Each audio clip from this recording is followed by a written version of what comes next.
नमस्कार प्यारे बच्चों। आज के हिंदी शिक्षण में कक्षा 11वीं के बच्चों के लिए वितान भाग 1 से पाठ 2 राजस्थान की रजत बूंदें। सबसे पहले चित्र में एक व्यक्ति दिखाई दे रहे हैं। यह चित्र प्रसिद्ध पर्यावरणविद अनुपम मिश्र जी हैं। इन्हीं के द्वारा राजस्थान की रजत बूंदें लिखी गई है।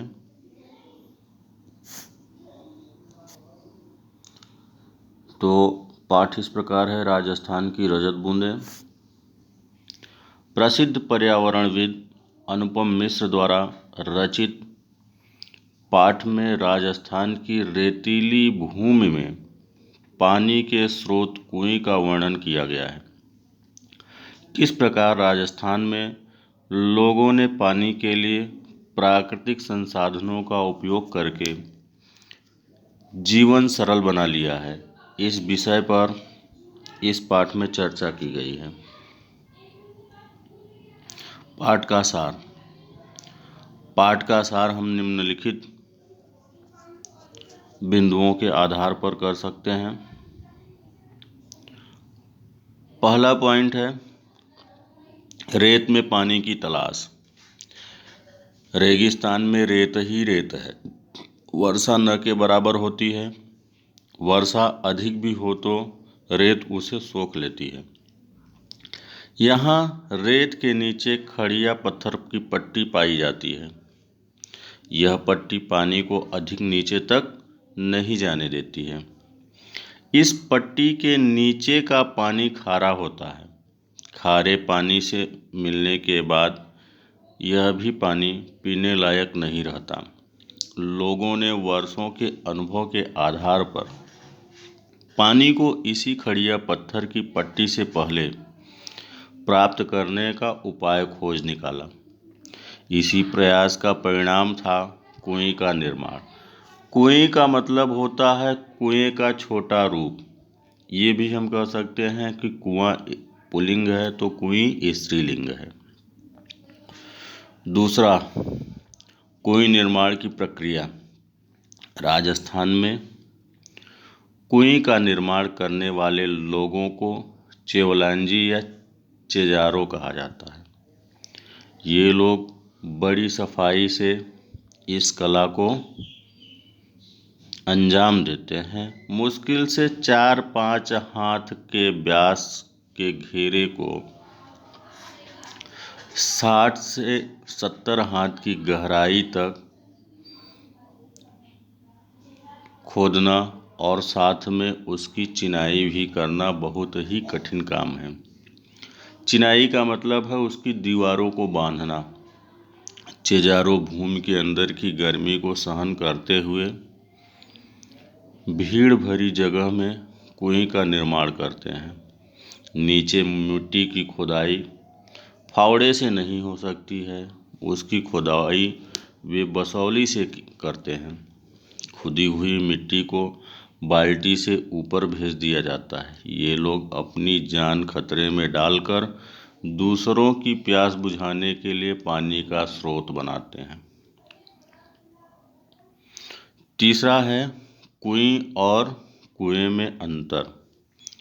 कुएं का ही छोटा रूप है। कुआं व्यास में कुएं से बड़ा होता है। दोनों की गहराई लगभग समान होती है। कुएं की गहराई इस बात पर निर्भर करती है कि नीचे खड़िया पत्थर कितनी गहराई पर है। जैसे ही खड़िया पत्थर की पट्टी मिलती है, कुएं की खुदाई बंद हो जाती है और जब तक खड़िया पत्थर नहीं मिलता है तब तक खुदाई होती रहती है। तो इससे गहराई कभी 60-70 हाथ हो जाती है, कभी उससे कम भी होती है।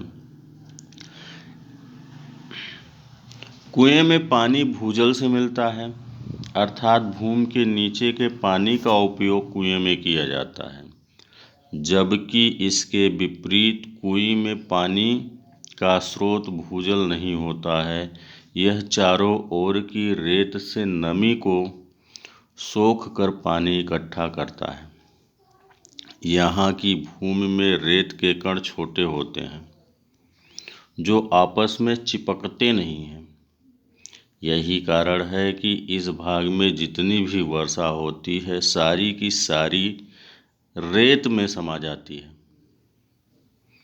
और नमी में बदल जाती है। इसी नमी को कुएं के माध्यम से पानी के रूप में प्राप्त किया जाता है। अगला पॉइंट है राजस्थानी पानी के रूप। लेखक के अनुसार राजस्थानी पानी के 3 रूप होते हैं। पहला रूप पालर पानी। यह धरातल पर बहने वाला पानी है, जैसे तालाबों में, गड्ढों में, नदियों में। इसे पालर पानी कहते हैं। वर्षा का पानी। दूसरा है पाताल पानी, जो भूमि के नीचे पाया जाता है, जिसे हम खारा पानी कहते हैं। यह प्रायः खारा पानी होता है। इन दोनों के बीच में तीसरा पानी होता है रेजाड़ी पानी। यह धरातल के नीचे लेकिन भूजल में न मिलकर नमी के रूप में बीच में ही रहने वाला। इसके पहले बताया गया था खड़िया पट्टी। खड़िया पट्टी के पहले ही कुछ पानी रुक जाता है, उसे क्या कहते हैं? रेजाड़ी पानी। और ये नमी के रूप में रेतों में समा जाता है। इसी पानी को कुएं के माध्यम से प्राप्त किया जाता है। यह मीठा पानी होता है और पीने योग्य पानी होता है। तो इस प्रकार राजस्थानी पानी के 3 रूप, पहला पालर पानी, दूसरा पाताल पानी और तीसरा रेजाड़ी पानी। अगला पॉइंट है कुएं की चिनाई के ढंग। चिजारो कुएं की खुदाई के साथ साथ उसकी चिनाई का भी काम करते हैं। थोड़ी सी खुदाई करके उस हिस्से को पक्का किया जाता है ताकि मिट्टी धंसे नहीं। कहीं कहीं ईंटों की चिनाई नहीं हो पाती है। उन जगहों पर एक खास तरह की घास का रस्सा बनाकर खोदी गई जगह में डाला जाता है। इस तरह रस्से को गोलाई में घेरा बनाकर नीचे तक ले जाया जाता है। इस रस्से की वजह से चारों तरफ की मिट्टी जमी रहती है। कुछ जगहों पर यह घास भी नहीं मिलती। वहाँ पर लंबे लंबे लट्ठों को एक दूसरे में उलझाकर मिट्टी को ढहने से रोका जाता है।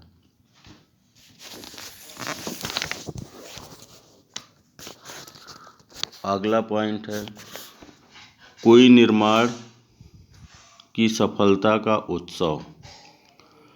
पुराने समय में कुएं के सफलतापूर्वक निर्माण पर त्योहार जैसा माहौल होता था। चेलवांजी को कई तरह के उपहार और भेंट दिए जाते थे। उन्हें तीज त्योहारों पर, विवाह के अवसरों पर सम्मानित किया जाता था। यहाँ तक कि उनका उस गांव जहाँ पर वे कुएं का निर्माण करते थे आत्मीय लगाव हो जाता था। समय समय पर उत्सवों में उन्हें सम्मिलित किया जाता था, उन्हें सम्मान दिया जाता था। आज थोड़ा परिवर्तन हो गया है, समय बदल गया है। हर काम की मजदूरी देकर उनसे पीछा छुड़ा लिया जाता है।